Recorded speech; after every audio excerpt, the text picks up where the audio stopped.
Hello and welcome back to Palatine Games. We're playing Nine Kings again today. We've just had a run. I've just had a run through with the King of Greed. I didn't record that, but having beaten it on Lord difficulty. That's right, Lord difficulty. I don't know how many difficulty levels there are in this game, but that is the highest that I've done so far. I didn't record it. This is kind of like the King of Blood game I had the other day.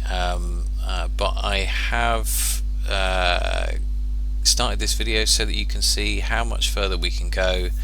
So let's get started. Let's continue playing. Let's select that. Okay, so the first thing that happens when you get to this endless mode is you get the option to buy more plots, up to a maximum of 5x5 in that grid, and then it tells you that things are going to get harder. So just an introduction, I guess, to what I've got going on here. I've got my basic citadel, which is called a palace for the King of Greed. I've got a bank, vault, which makes money. I've got a couple of different buildings which level up the troops. So farms add more troops to your stacks, your troop stacks that are adjacent. You know what? I've always assumed that adjacency means like this, but I've never thought to think about whether it means diagonal as well. So yeah, really don't know that. Be interested to know that. But I've got two farms and I've got one of these beacons which adds 2% attack to. I think that, well, this will definitely be for those two. What's pretty important to my build at the moment is this dispenser, which has something like which has this incredible. The damage is okay, but the hits per second. Because this is one of those that stacks as you kind of go forward. Each 1 gold you receive, so we're getting a minimum of 6 every year, and I think that goes twice because I've got a bonus that makes it happen. I'm gain money for every 9 troops that dies, and we also get this thing called Midas Touch. So we frequently get money in when we kill someone. And then on top of that we've got quite a lot of mercenaries. They've got 4 mercenary stacks, quite high troop numbers because of the farms. We've got archers at the back, and then we've got a squad of executioners as well. So the archers are quite good because they've got some ranged attack. They've got quite a few bonuses going on there. So yes, that's what we've got. So let me think. I've got lots of money because that your mercenaries scale with the amount of money that you've got. So I could do quite a few things here. I could really sort of refurbish my approach here. The 2 most obvious ones to get would be these 2, because then I could put some troops down. However, because I don't have any troops at this point in time, I'm not sure that makes great sense. I kind of like the idea of a converter. A converter is just helpful in terms of, I'm going to put it there. Converter is just helpful in terms of if you've got very powerful enemies, this kind of hopefully sort of takes them out of the game a little bit in a very direct way. So that would be a good one to build up some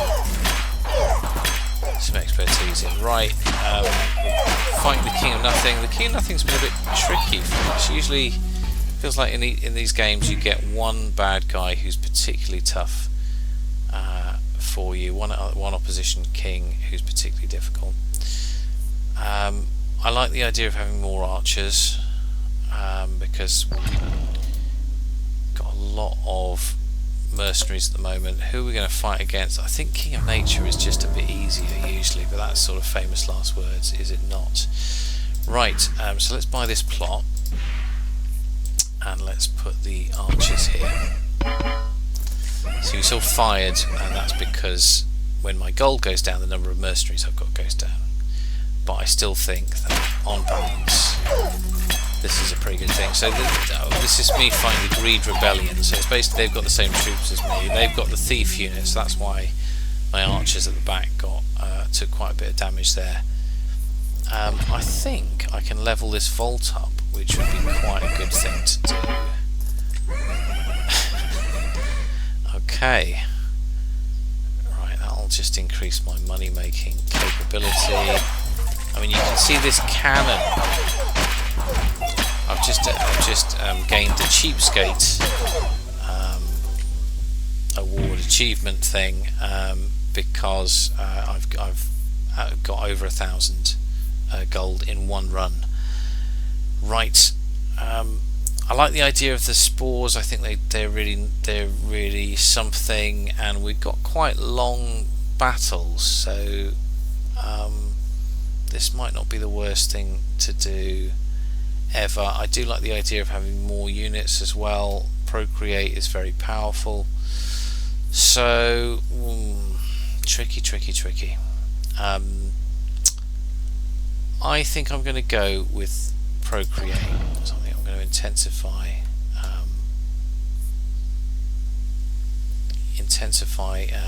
one of my existing good units. So let's have a look. So Eyeglass, all of your units and towers have plus 20% chance to deal critical damage. That's good. I don't think that one's really necessary, to be honest. I don't think it's that helpful. Increase the damaging range of area attacks by 30%. That really does feel quite powerful. However, I don't really have too many ranged attacks, so I think that makes more sense. Now let's have a look. These are weak but fast range, so these were the most effective.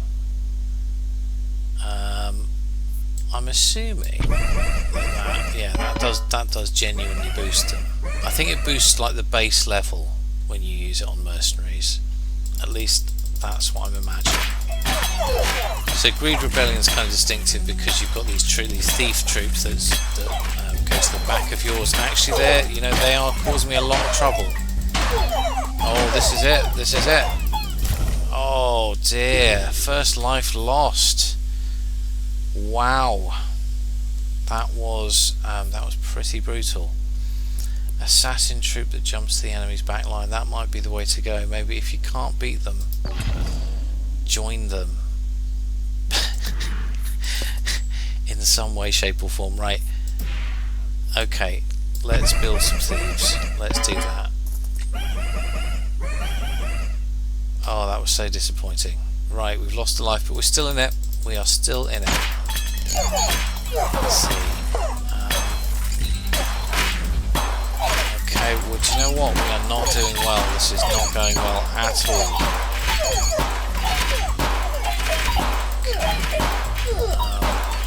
Our cannon is pretty important here. Now, it sort of depends how fast they move.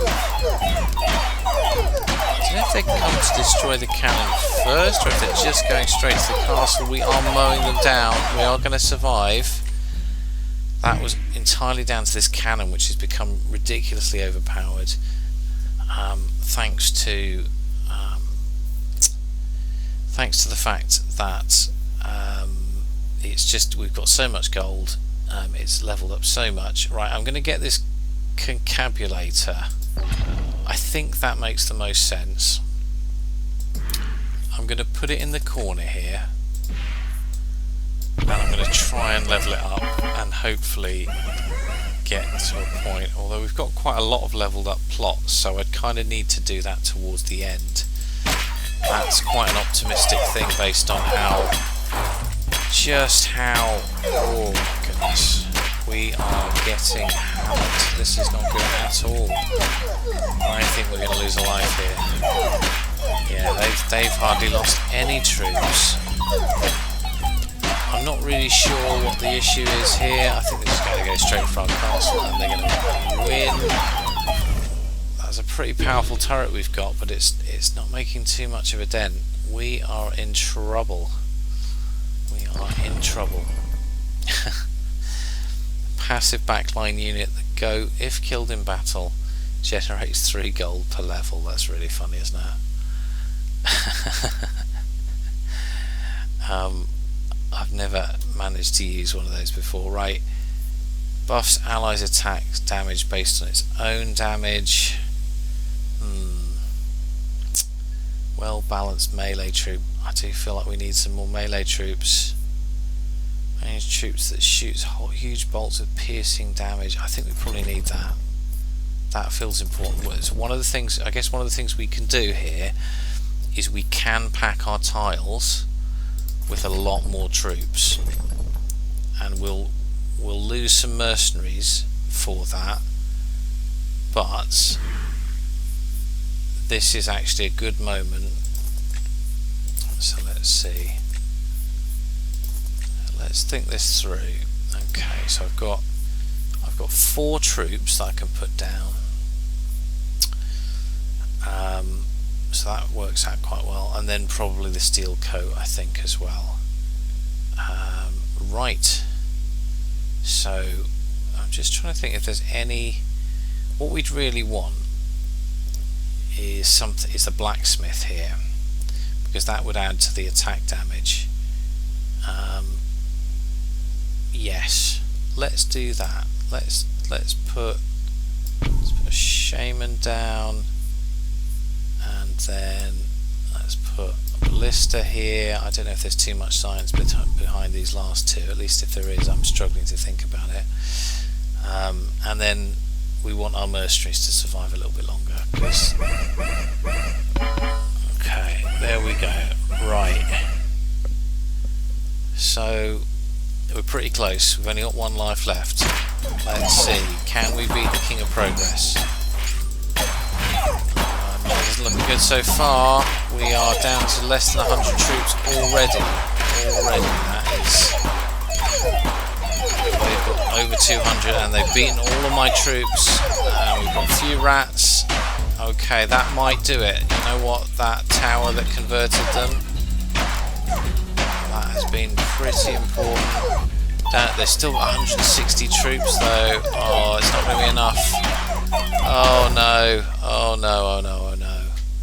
That was not a great run. Well, it was endless mode. Anything can happen in endless mode, but we did beat the game on Lord difficulty level as the King of Greed. I'd played a game before with the King of Greed and really struggled. I think it made a lot more sense this time, but I think maybe some heavier infantry, maybe we had a lot of we dependent on archers that had quite a weak attack, so it felt like we needed something with a bit more punch, a bit more oomph.